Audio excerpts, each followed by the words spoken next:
Assalamualaikum warahmatullahi wabarakatuh. Salam sejahtera bagi kita semua. Perkenalkan, nama saya Bunga Basaria Beta Nugroho dengan NIM 715, Hukum Acara Pidana Kelas C. Pada kesempatan kali ini, saya akan mempresentasikan materi mengenai pemeriksaan perkara biasa dalam hukum acara pidana. Dalam presentasi ini, saya akan menjelaskan mulai dari pengertian, dasar hukum, tujuan, hingga tahapan, serta prinsip-prinsip yang berlaku dalam pemeriksaan perkara biasa. Melalui penjelasan ini, diharapkan kita dapat memahami bagaimana proses peradilan pidana berjalan secara adil dan sesuai ketentuan hukum yang berlaku di Indonesia.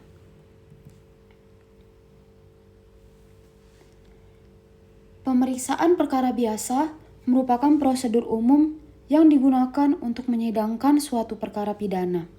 Berbeda dengan pemeriksaan acara cepat ataupun singkat. Pemeriksaan perkara biasa memerlukan waktu yang lebih panjang karena mencangkup semua tahapan secara menyeluruh. Tujuannya agar setiap pihak, baik jaksa maupun terdakwa, memiliki kesempatan yang adil untuk menyampaikan bukti serta keterangan di hadapan hakim.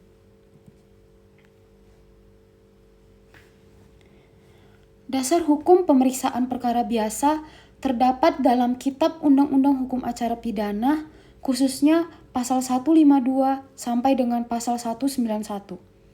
Pasal-pasal tersebut mengatur urutan sidang mulai dari persiapan hingga putusan. Selain itu, Undang-Undang tentang Kekuasaan Kehakiman dan berbagai peraturan Mahkamah Agung juga menjadi pedoman bagi hakim dalam menjalankan proses persidangan dengan adil dan transparan.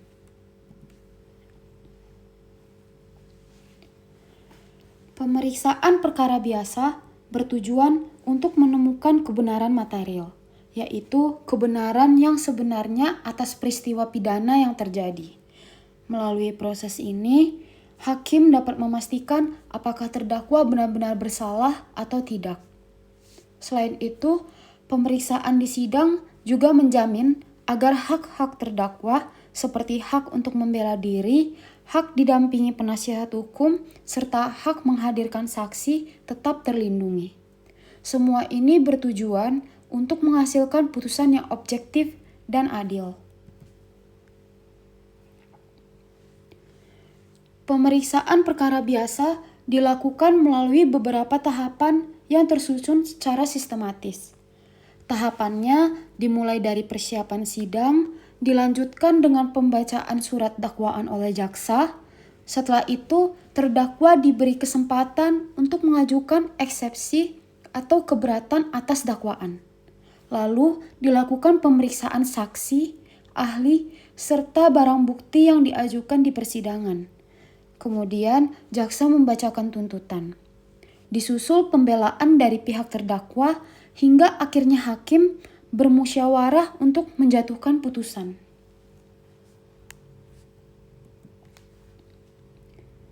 Setiap tahap memiliki peran penting. Misalnya, pembacaan dakwaan menjadi dasar pemeriksaan. Dalam tahap saksi dan ahli, hakim menggali keterangan untuk membuktikan benar tidaknya perbuatan terdakwa itu.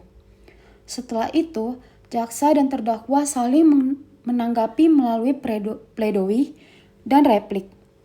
Terakhir, hakim mempertimbangkan seluruh keterangan untuk menjatuhkan putusan yang mencerminkan keadilan dan kepastian hukum.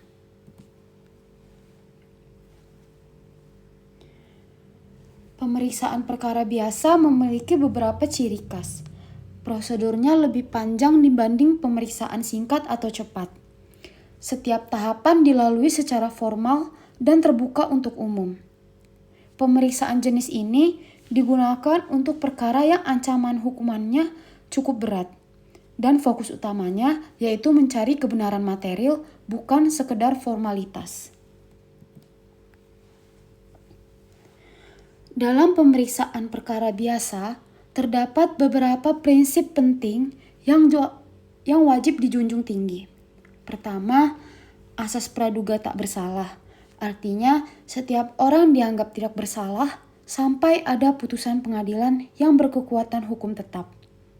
Kedua, pemeriksaan harus dilakukan secara terbuka untuk umum, agar proses peradilan berlangsung transparan. Ketiga, asas langsung dan asas lisan, di mana hakim harus mendengar langsung keterangan dari saksi dan terdakwa. Keempat, hakim wajib bersifat objektif dan tidak berpihak. Dan terakhir, terdakwa berhak untuk membela diri baik secara pribadi maupun melalui penasihat hukum. Semua asas ini menjamin agar proses pemeriksaan berjalan adil sesuai hukum acara pidana.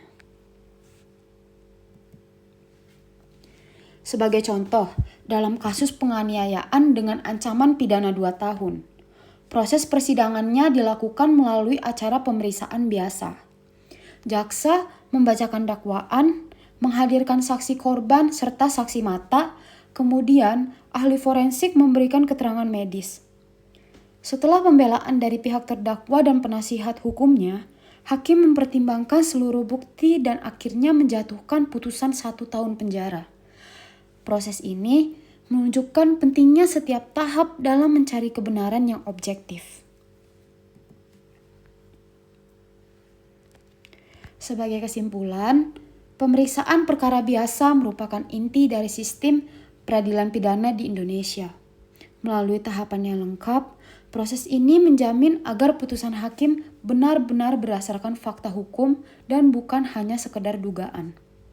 Dengan demikian, pemeriksaan perkara biasa menjadi wujud nyata dari prinsip keadilan, kepastian, dan kemanfaatan hukum.